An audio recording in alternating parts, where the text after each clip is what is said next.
زندگی میں شکر گزاری کو ہمیشہ اولویت دیں۔ جو شکر ادا نہیں کرتا وہ کبھی کامیاب نہیں ہوتا۔ کیا آپ نے دیکھا کہ شکر گزاری انسان کس لیے کرتا ہے؟ اللہ نے انسان کو جو کچھ سکھایا ہے اس میں پہلی تعلیم شکر گزاری کی۔ اپنے رب کی شکر گزاری، اس کی نعمتوں کی شکر گزاری، اس نے جو کچھ دیا ہے اس کی شکر گزاری۔ اس نے ہمیں ایک بھرپور انسان بنایا، پوری صلاحیتیں دی۔ اب یہ ہمارا کام ہے کہ ہم ان صلاحیتوں سے کام لیتے ہیں یا نہیں لیتے۔ انسان جو کچھ بھی کرتا ہے وہ اس کا فائدہ اٹھاتا ہے۔ اللہ نے جو آپ کو صلاحیتیں دی ہیں، جن صلاحیتوں سے آپ کو نوازا ہے،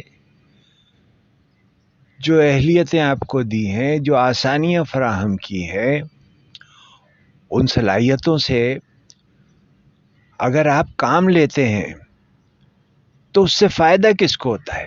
آپ کو ہوتا ہے، آپ کے آس پاس کے لوگوں کو ہوتا ہے، آپ کے خاندان کو ہوتا ہے، آپ کے شہر کو ہوتا ہے، آپ کے ملک کو ہوتا ہے، آپ کے گاؤں کو ہوتا ہے۔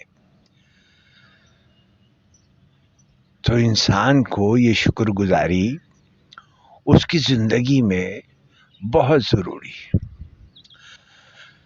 انسان جو کچھ سیکھتا ہے وہ مسلسل محنت اور لگن سے سیکھتا ہے۔ پریکٹس، مشق۔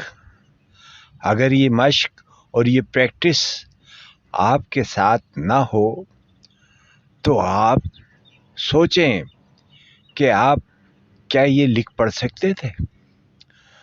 بچپن میں جس استاد نے آپ کا ہاتھ پکڑ کر، آپ کے ہاتھ میں پینسل دے کر سب سے پہلے کاپی پر لکھنا سکھایا تھا، تو کیسے لکھنا سیکھا؟ پریکٹس سے، مستقل پریکٹس سے، روز بار بار لکھنا سے آپ تھک جاتے تھے، آپ لکھنا نہیں چاہتے تھے۔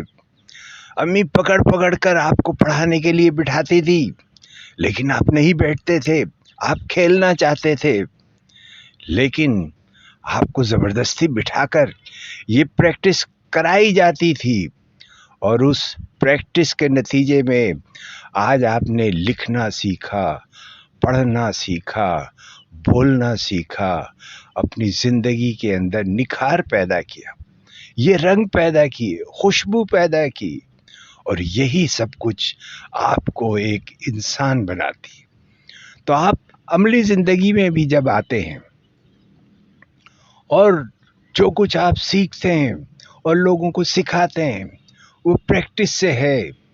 اس پریکٹس کو اپنا حرز جان بنا لیجئے، اپنا ایک وظیفہ بنا لیجئے، بار بار اس کام کو کیجئے۔ یقین مانیے جو کام آپ جوش اور جذبے سے روز بار بار کریں گے اس میں کامیاب ہوں گے۔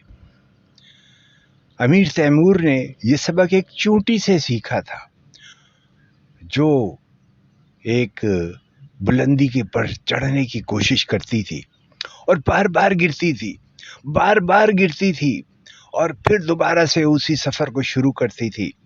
امیر تیمور یہ دیکھتا رہا، اور جب اس نے یہ دیکھ لیا کہ یہ مسلسل عمل ہے، مستقل مزاجی ہے، ایک چیز کو بار بار کرنا ہے، تو اس نے اس چیز کو آزمایا، اپنی زندگی میں آزمایا۔